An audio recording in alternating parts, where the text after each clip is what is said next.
This channel is part of the History Hit network.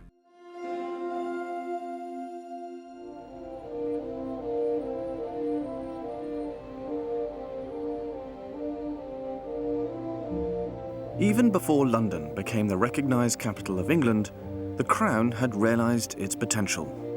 950 years ago, in the days of King Canute, a royal palace was built on a marshy island to the west of the old city of London. Later it was added to by Edward the Confessor, who founded a church or minster next to it. Such was its prominence that it quickly became known as the Minster to the west of London, or Westminster. Today, Westminster is a city in its own right. The Royal Church and the Royal Palace still exist. In fact, they are two of the most important buildings in the entire story of Crown and Country. For one is where the sovereign is crowned, and the other is where the sovereign rules.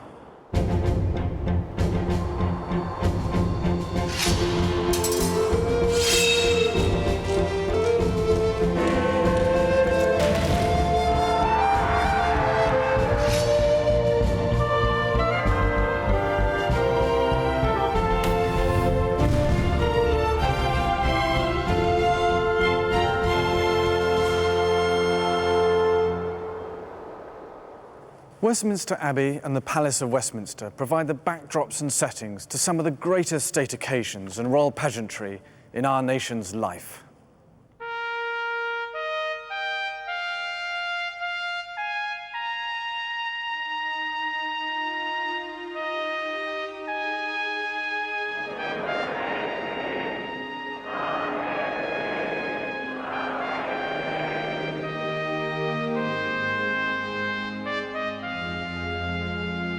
Throughout the pomp and ceremony of events such as the coronation service and the annual state opening of Parliament, there are numerous images, symbols and messages depicting the relationship between the Crown and the country. Of the two buildings we can see today, Westminster Abbey is in fact the older. It was started by Edward the Confessor in the 11th century. Edward had wanted to make a pilgrimage to the tomb of St. Peter in Rome, but had been prevented from going by his advisors, who feared disorder in his absence. So instead, he built a great church here in London dedicated to St. Peter, which would be used as his burial place.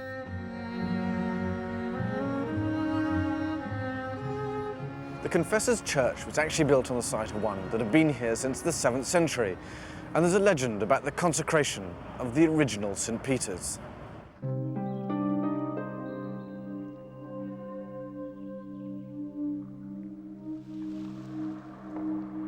The story goes that one evening as the sun started to dip behind the hills, two fishermen were casting their nets on the Thames when they were beckoned to by a shadowy figure on the southern shore.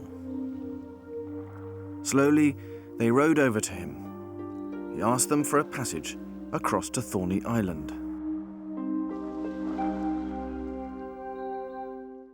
History Hit is a streaming platform that is just for history fans, with fantastic documentaries covering fascinating figures and moments in history from all over the world. We've got unrivaled access to the world's leading historians, with hundreds of documentaries featuring everything from Boudica to the British royal family.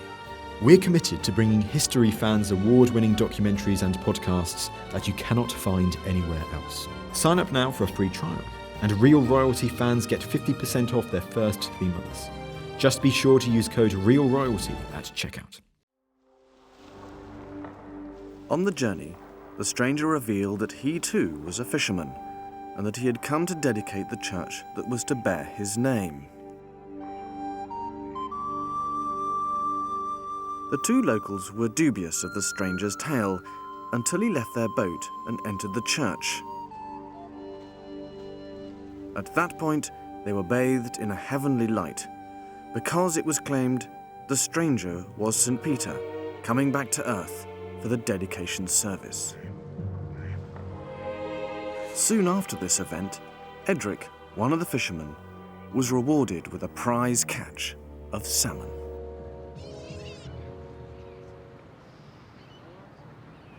The monks of the old abbey made much of this story and used to demand a tax on all fish caught on the River Thames near Thorney Island. Nowadays, there is a festival held each year on the 30th of June in the Abbot's Dining Hall. Everyone is in ceremonial dress, and the local fishmongers present a salmon to mark St. Peter's Day. Edward the Confessor's church was designed in the Norman style. Edward's mother was from Normandy, and he spent much of his early life in exile there.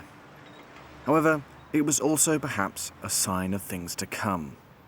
When Edward died in January 1066, he left neither a successor nor instructions on who should succeed. One of the claimants to the throne was William, Duke of Normandy. In September 1066, William landed at Pevensey Bay, defeated Harold at the Battle of Hastings, and was duly acknowledged as king.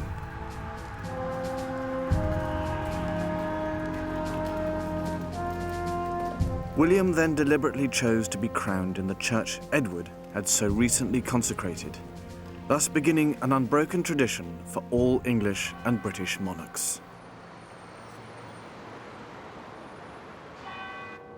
150 years later, Edward the Confessor's recognition as a martyr had reached cult status. Among his greatest advocates was the King Henry III. He embarked on an incredibly ambitious plan to rebuild the church. He virtually bankrupted the nation and nearly plunged the country into civil war in the process. But what he created can still be enjoyed and marveled at today.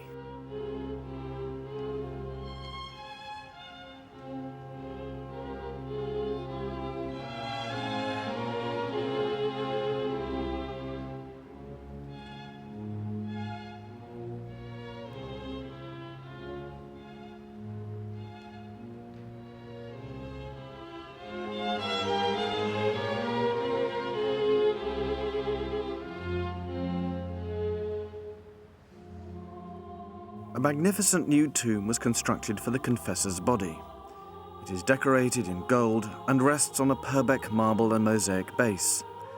Though badly defaced, it remains one of the greatest treasures of English history. It is also unique, for it is the only shrine in the country which still contains the body of its saint.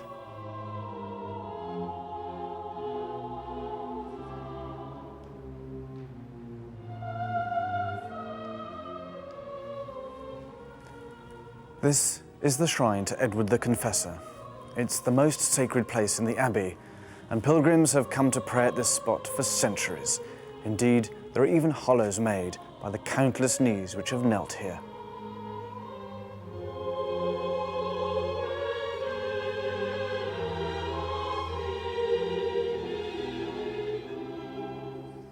It became the principal burial place only in the 14th century when Henry III had rebuilt the entire abbey most magnificently and gloriously in honour of his royal saint predecessor, Edward the Confessor. And there'd been a 200-year gap between the burial of the first king, who was Edward the Confessor himself, and then the next king to be buried there was Henry III, and then an entire sequence of medieval, Tudor, and Stuart monarchs ended up being buried in the abbey.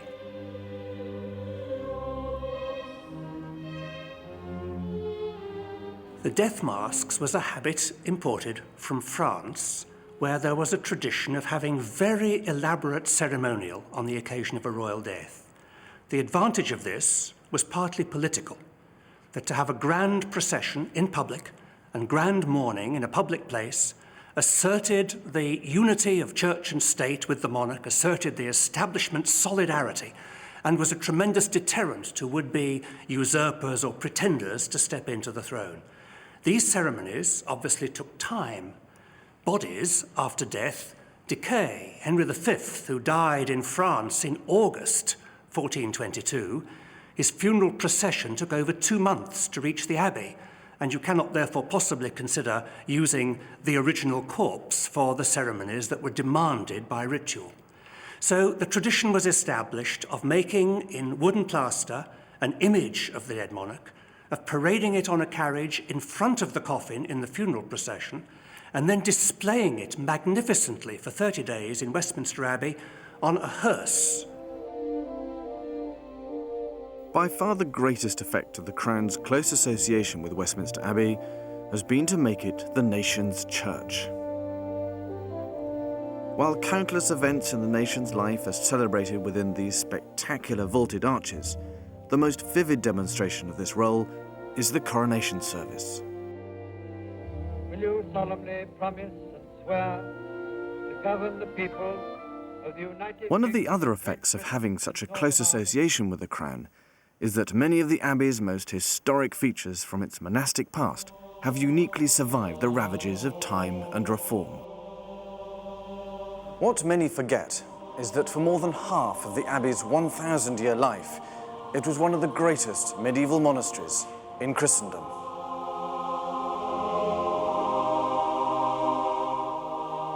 Beneath us here is a room called the Pyx Chamber, which is the oldest area of the Abbey. The Pyx Chamber is a vaulted room, dates from the 11th century, and it was originally used as a chapel.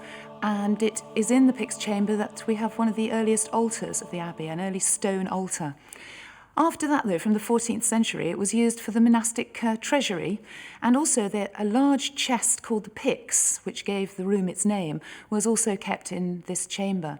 The Pyx used to contain all the standard gold and silver coinage of the realm, and so obviously this room had to have a very good security system to keep it all safe.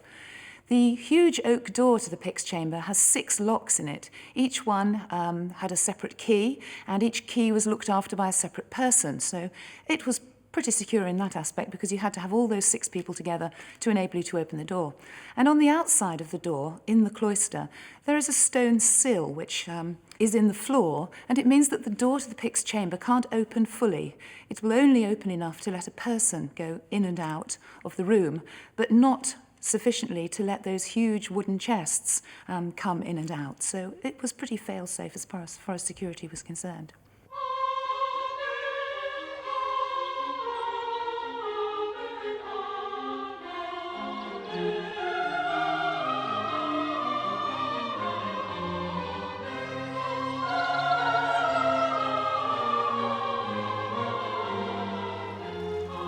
The College Garden is said to be the oldest garden in this country. It's thought to have been under continuous cultivation for 900 years, and it's where the infirmary of the abbey, or the physician of the abbey when it was a monastery, would have grown plants and herbs for the care of the sick. In 1413, Henry IV stopped to pray here at Westminster Abbey on his way to a crusade in the Holy Land. Now, a fortune teller had predicted that he would die in Jerusalem, which he took to mean the great city.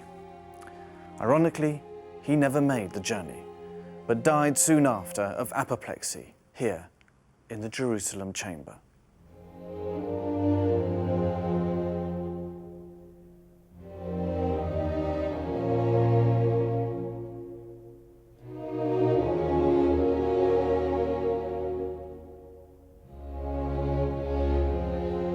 The Abbey has been a place of people finding sanctuary, really, since the end of the 12th century.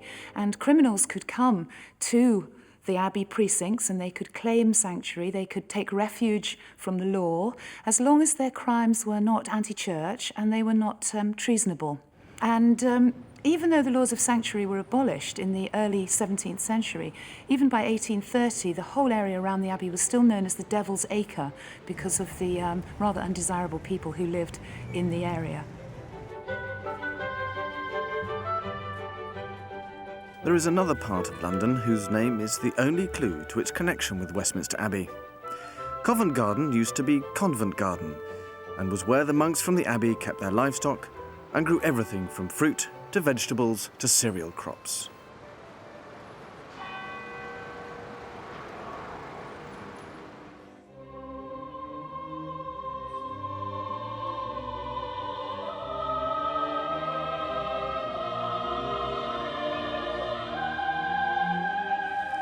This room is known as the Chapter House. It's the second largest in England after Lincoln and is possibly the most important administrative building in the Abbey's story. The name derives from the practice whereby the monks would gather here after Mass to hear a chapter of the Benedictine rule read aloud.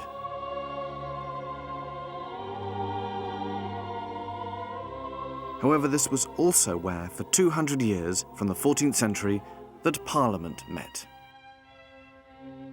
It was Edward VI who first made the old chapel of St. Stephen in the Palace of Westminster available for their use. From then on, it was the palace which increasingly became associated with Parliament.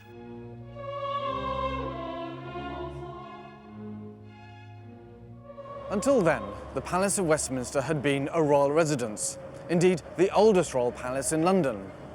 For nearly 500 years, from the Confessor to Henry VIII, the Crown and Parliament had existed within the same set of buildings. From now on, the two institutions were to grow further apart.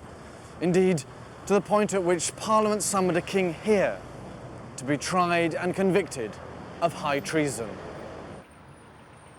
There have been 3 palaces on this site, but sadly nothing remains of the first, which dated back to the days of King Canute. There's also hardly anything left of the second, built by Edward the Confessor. The present palace was built after a terrible fire destroyed the old palace in 1834. In those days, the Exchequer used notched tally sticks as a form of account, which every now and then had to be destroyed. On this particular occasion, the heat in the furnaces burning the tally sticks became so intense that it set light to the old wooden palace. The fire was probably a blessing in disguise, for the Confessor's old palace was not really designed for the machinery of parliamentary government. Sir Charles Barry won the ensuing competition to design the new Houses of Parliament, selecting a perpendicular Gothic style in keeping with Westminster Abbey. The foundation stone of the new Parliament House was laid in 1840, and the last part, the Victoria Tower, then the highest tower in the whole world, was finished in 1860. The completed building was allowed to retain its old name and status as a royal palace. It had 1,100 rooms, 100 staircases, and 3 miles of corridors, and covered an area of 8 acres. It cost over £2 million in total, or £91 million in today's money.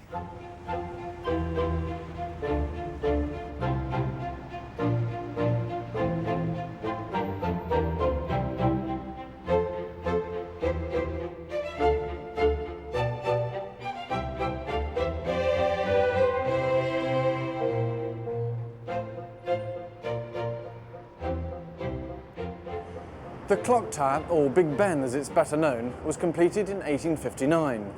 The nickname comes from this huge bell which chimes the hour. And just to give you a sense of the scale of this thing, this is 7'6" high, 9 feet across, and weighs 13.5 tons.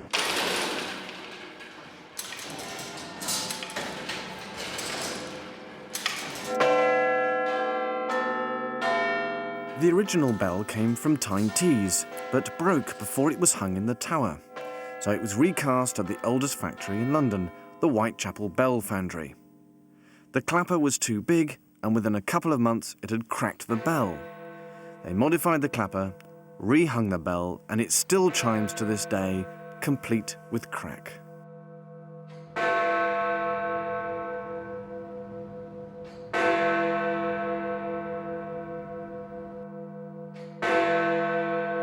Very few people know that a third of the way up this famous clock tower is a prison room, known as the Number 1 room. Members of either the House of Commons or the Lords, or anyone else for that matter who misbehaved during a debate, could well have found themselves locked up in here. The suffragette Emily Pankhurst was incarcerated here for a brief spell, and although people are still threatened with it today, it was perhaps surprisingly last used for an MP over 100 years ago, in 1880. The two Houses of Parliament, the Lords and the Commons, evolved over many centuries. The word Parliament simply means an assembly or council, and in this case it referred to a mixture of nobles and lords gathered at the behest of the monarch. Interestingly, the name of the Commons does not signify the common people. It actually refers to all the local communities in counties and towns in the kingdom, which the House of Commons explicitly represents. The opening ceremony of Parliament customarily took place in the King's presence in the Painted Chamber. In spite of all the upheavals of history, it still takes place today and is one of the most spectacular, but also one of the least understood pieces of royal pageantry, the state opening of Parliament. Parliament has no idea, theoretically, why it has been assembled.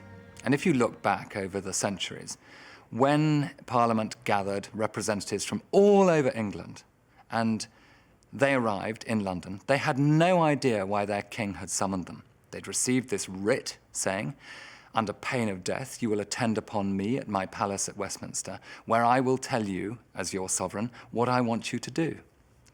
And these representatives were often in a great deal of awe of that document. And they had no idea whether they were going to be asked to raise ridiculous amounts of money for sovereigns to go off and claim more and more thrones around Europe, which were extremely expensive. They would arrive at Parliament, and the sovereign would arrive in state, sit on the throne and say, I have summoned you here because. And right up to today, the tradition goes on. But now we have a constitutional monarchy. There's still a state opening of Parliament. The Crown has still summoned her representatives to Parliament, and they're still coming into the chamber of the House of Lords to hear why the sovereign has called them. But the sovereign now speaks with the words of her Prime Minister and her cabinet. In the early times when kings went to war, they had around them sergeants-at-arms, people who stayed extremely close with arms, which were large club-like weapons called maces. And with those maces, they would make sure that anyone who tried to get close to the monarch could be clubbed on the head and sent packing. The mace is derived from a medieval close-quarter battle weapon, such as this. And from as far afield as Spain to Mughal India, it became accepted as a symbol of office. It ceremonially represented the power delegated by the ruler to the person who carried it. At the start of each sitting day in the House of Commons, the Speaker enters the chamber preceded by the Sergeant-at-Arms, carrying the mace. Without the mace being present on the table of the Commons, the House would not be properly constituted.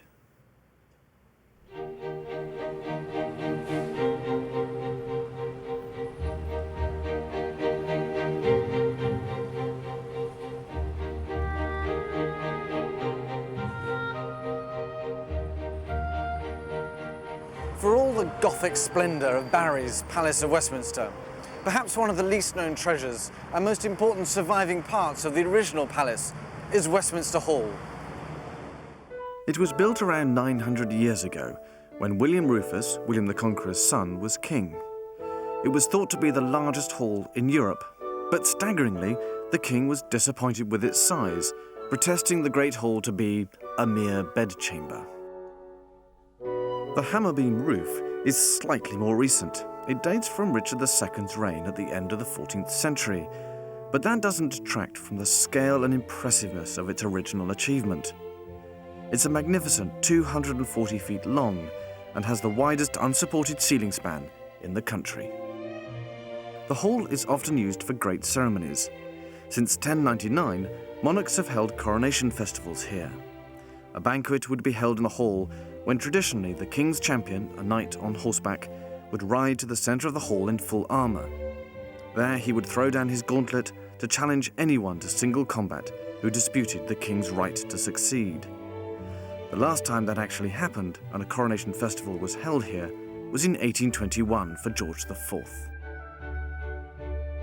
Not surprisingly, it was the scene of many famous trials, including perhaps the most extraordinary of all, that of King Charles I. 7 years after his attempt to arrest 5 members of Parliament on charges of treason against him, he found himself being brought to trial for treason against the state. The trial lasted for 7 days in January 1649.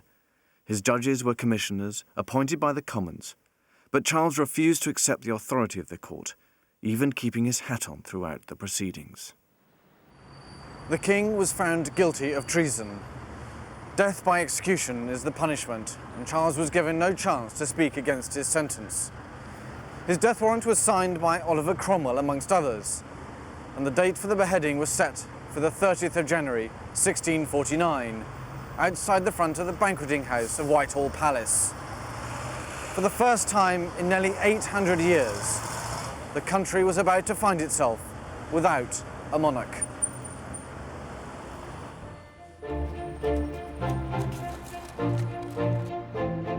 Buckingham Palace is perhaps one of the most famous buildings in the world and the well-known official residence of the monarch in London. But its role in the story of Crown and Country is remarkably recent. In fact, it stretches back less than 250 years. But how the sovereign came to live in this palace is not as straightforward as you might think.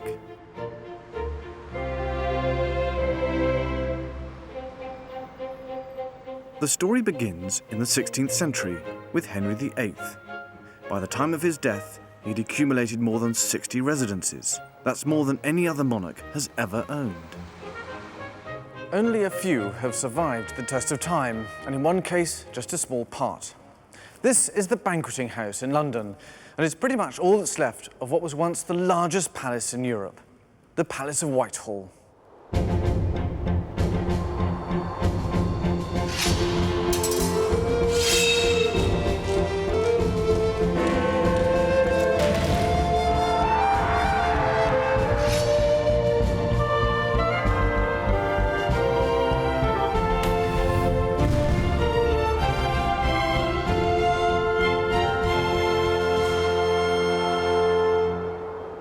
The most extraordinary event to have taken place here at the banqueting house was the execution of Charles I in 1649. He was the only King of England to ever die in such a manner. Under fairly bizarre circumstances, the king had been tried and convicted of high treason in Westminster Hall by Oliver Cromwell's Puritans. He was held under house arrest at St James's Palace, while the location for his execution was set. Outside the banqueting house of the Palace of Whitehall, the king was to suffer at his own door.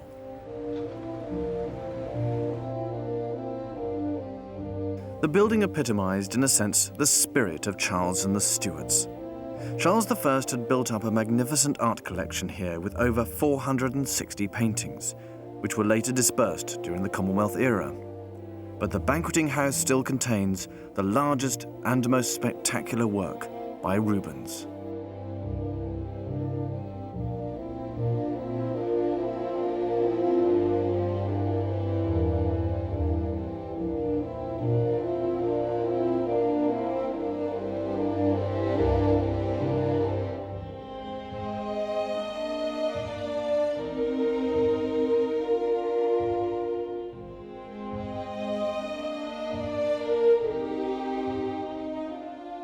And it was in this room that the king staged expensive and spectacular masks, the theatrical experiences of the day. The accounts for one such mask show expenses of over £500 for the king's costume alone. That equates to around £75,000 in today's terms.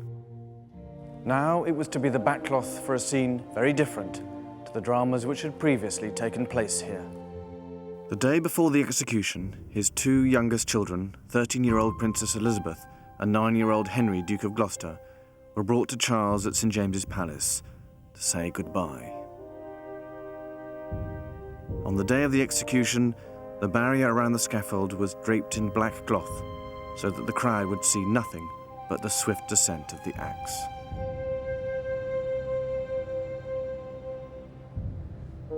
Meanwhile, a small procession set out across St James's Park to Whitehall. The king was surrounded by an escort of soldiers carrying pikes. It was a bitterly cold day, and crowds gathered to watch silently, some on neighbouring rooftops, and marvelled at the king's courage and dignity. Charles wore 3 shirts to prevent him from getting cold and shivering, which the crowd might mistake for fear. He was brought into this room and then walked the length of it under the ceiling he had commissioned. He stepped out onto the scaffold from a window. He instructed the executioner to wait until he was ready, when he would stretch out his arms. When the axe fell, the crowd let out a terrible moan.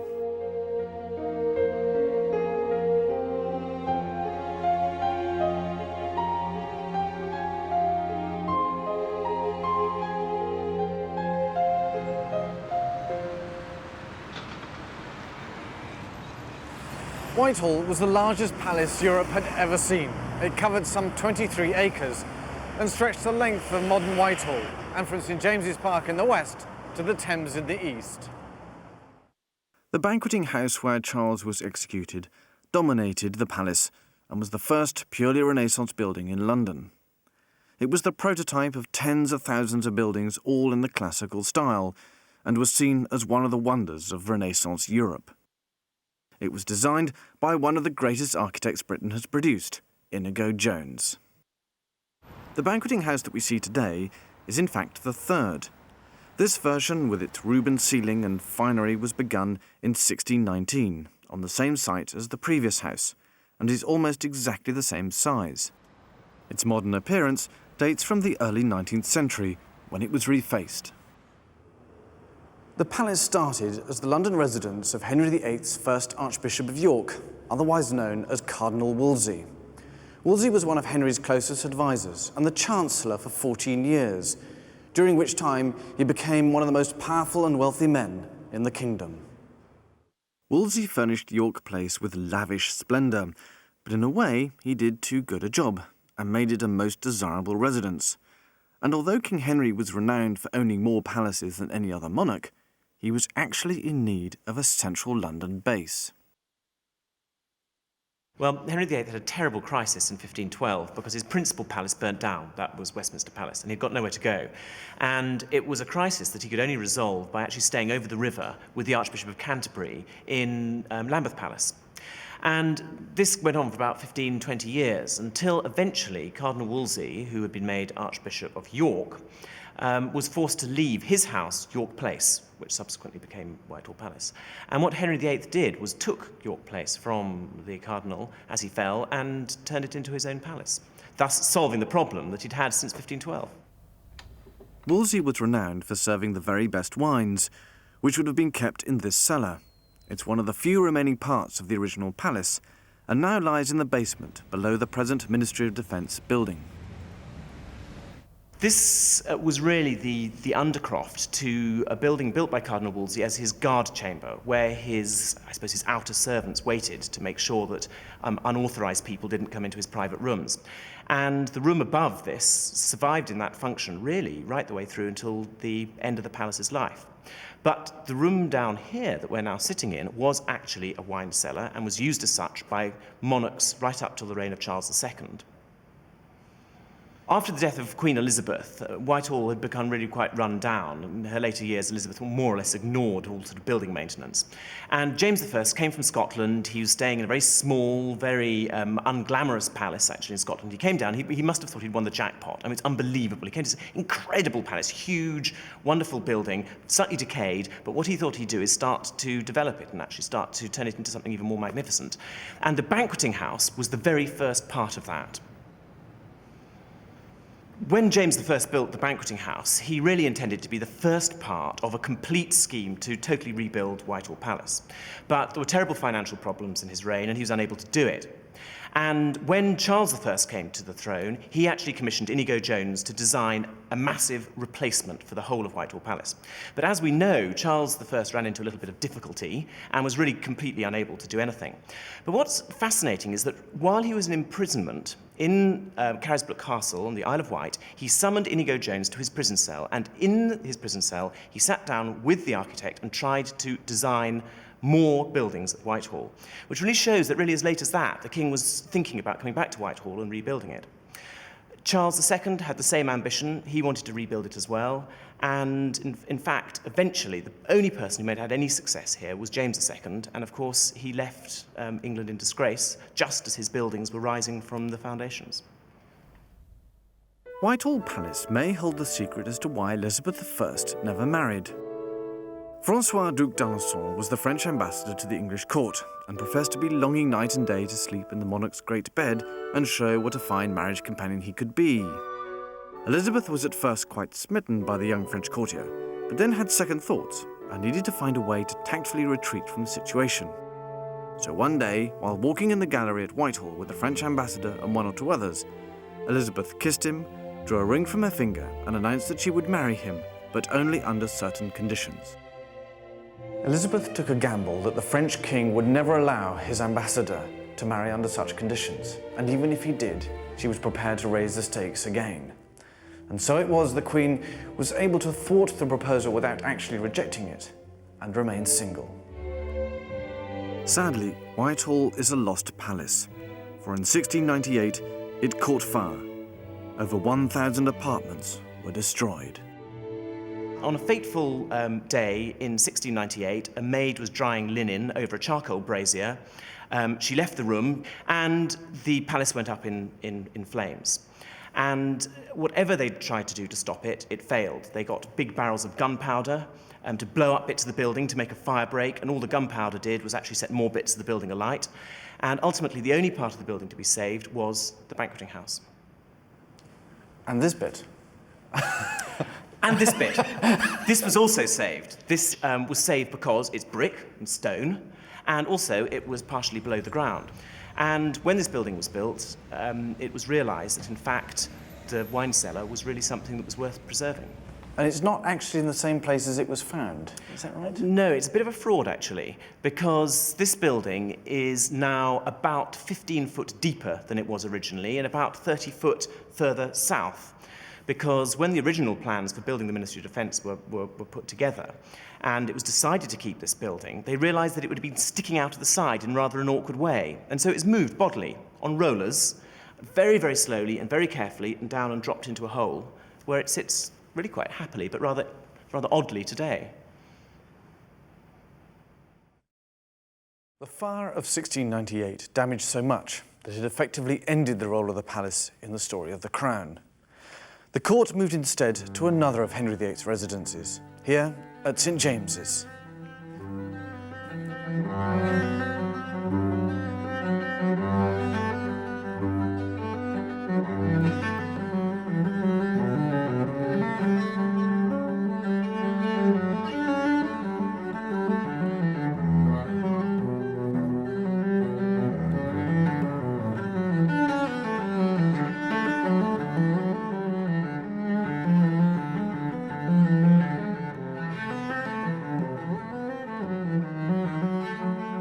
Originally the site of a leper hospital, there are various theories as to why Henry built a palace here. Some say it was a hunting lodge for his new queen, Anne Boleyn. Others that it was for his eldest son, the Prince of Wales, Edward.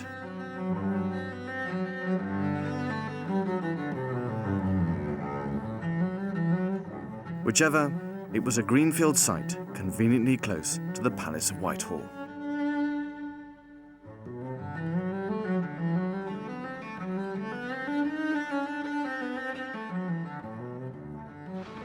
The magnificent Tudor gatehouse faces up St James's Street, rarely seen by many, as the road is now one way up the hill and away from the palace. However, it gave access to and from the bustling commercial village which grew up around the court. In the early days, it was peddlers, traders and farmers. By the 1700s, it was coffee houses and specialist shops, sports and gaming clubs.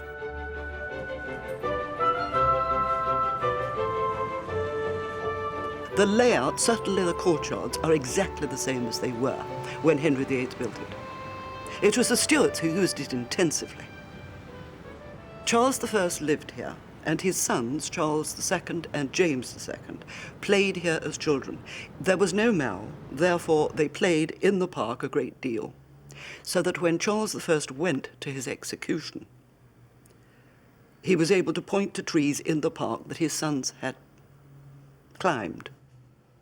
After the Restoration, Charles II came back here, and it was in his heart, I think, to bring back those childhood memories of his games in the park, and yet to erase the tragic memory of his father's walk across that park to his death, that he created Birdcage Walk. Literally, he had bird cages in all the trees. All the beauties that we see in St James Park now were created by Charles II, almost in memory of his father. In this way, St James's Park became the first royal park. During the Civil War in 1642, the younger son of Charles I, Prince James, was captured at the Battle of Edgehill. James was captured by Cromwell, and he brought him back here as a prisoner. Now, this was no ordinary boy. He decided to play games with his jailers and the other children, and they played hide and seek every evening. Gradually, James made it last longer and longer, found odd places to hide. Who would know that garden better than James for hiding? And the jailers, the Cromwell's men, weren't at all perturbed when it took longer and longer to find him. And then one evening, James locked up his dog in case it followed him, got the key from the gardener, slipped out of the gate into what is now the 5-lane Mall, and escaped downriver. And it was apparently half an hour before the jailers realized he wasn't just hiding, he had gone. With his head start, James was able to board a ship for the continent, returning to England only when his older brother, Charles II, had regained the throne. During the Commonwealth, Cromwell used the palace as an army barracks. He began to sell the art treasures Charles had so carefully collected. Meanwhile, the park's fortunes mirrored those of the rest of the country during this period. It was largely neglected, and some of the trees were cut down by the citizens for fuel. Then, on the night of Oliver Cromwell's death in 1658, a violent storm swept the country and uprooted many of the remaining trees. And they lay abandoned as the rest of the country suffered a period of unrest and uncertainty, as few were willing to accept Cromwell's son as the next ruler. After Charles II returned from exile, he asked Le Notre, the famous French landscape architect responsible for the Tuileries and Versailles gardens, to lay out a design for the park. However, Notre refused to disturb a place of such natural beauty. So Charles extended it by 36 acres and restored it to its former glory, planting it with fruit trees, stocking it with deer, and he built a tree-lined avenue with powdered cockle shells where he could play a game very similar to modern-day bowls, called pell-mell. No one plays pell-mell anymore, but the name of one of London's most famous roads still bears its name. The canal in the middle of St James's Park became one of Charles II's favourite spots, and he could often be seen accompanied by his mistresses, walking his dogs around it, and sometimes even swimming in it. The present park and the layout of the Mall is largely the result of more recent times and the work of George IV. But George also had huge plans to seriously change the face of the capital by constructing a palace in Regent's Park and a triumphal route or Regent Street to his London residence, Carlton House. Due to the huge rising costs, George IV was forced to abandon his grandiose plans, which would have changed the nature of this part of the country. Instead, he opted to turn Buckingham House into a palace. Before it became a royal property, there had already been 3 houses on the site. The original house was built in the 1630s by Lord Goring. He built a little brick house facing south, not facing over the park. That burnt down, and then the site was bought by Lord Arlington, who rebuilt the house after the restoration in the 1670s. And he, in turn, sold that house to the Duke of Buckingham.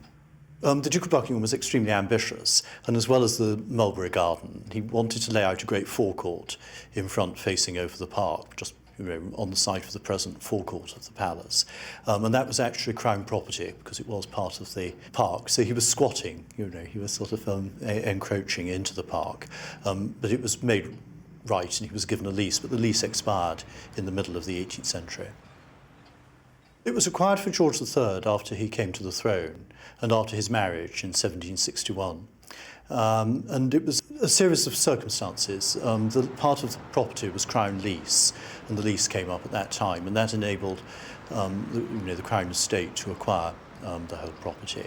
And George III, newly married, wanted a private house of his own, but wasn't away from St James's Palace, which was the old royal palace.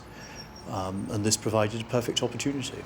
It wasn't a large house. I mean, some of them, or particularly grand. I mean, some of the money was spent making it less grand. For instance, before George III acquired it, there was a very elaborate forecourt in front with a fountain and railings. They were all taken away. And so on with the house. I mean, there were statues on the roof which were taken off. So it was made, more like a modest private house.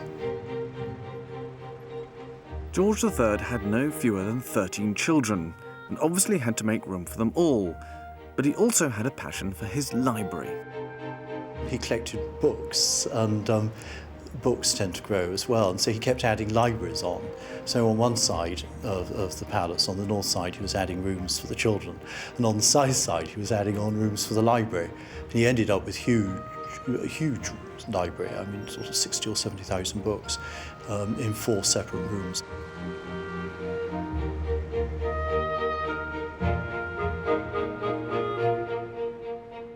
So the books had the better rooms than the children while it was a private house. But it was one of those children, George IV, who, when he became king, began the transformation from Buckingham House into the palace that we know today. George IV started a major building programme which was only completed after his death. About the only part of the old house which still exists today is this wall and fireplace, just inside the grand entrance.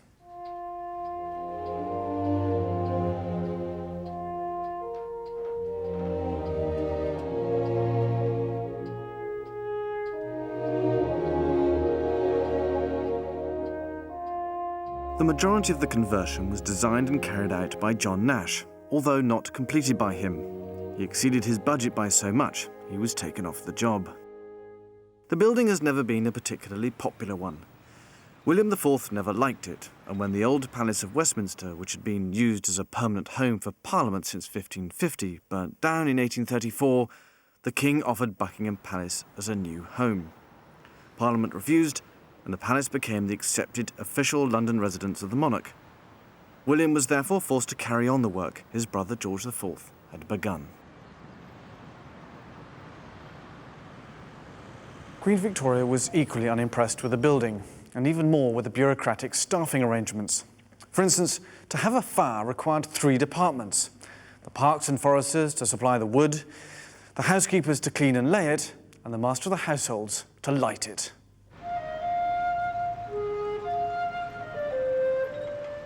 Originally, the palace had a 3-sided open courtyard, and in the front was a huge gateway modelled on a famous arch in Rome.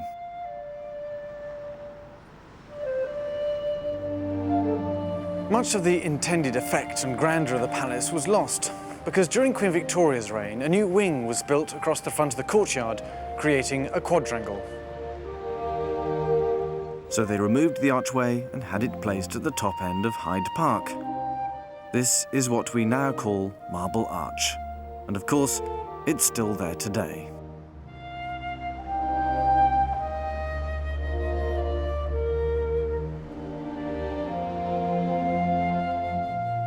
Standing inside the quadrangle today, the difference between the old and the new is very obvious.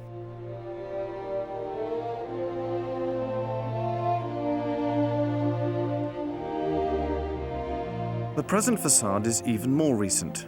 Originally, the palace had an Italian stucco stone facade, which collapsed due to pollution, and in 1913, George V commissioned Aston Webb to replace it with the familiar Portland stone facade, which we know so well today. At about the same time, the railings, Queen's Gardens and Victoria Memorial were completed to create a whole new frontage.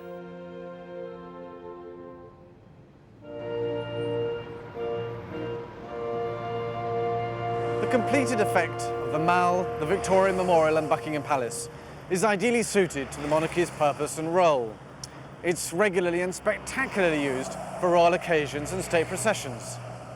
We're all so familiar with the layout that it's hard to believe it's also relatively recent in the story of Crown and Country.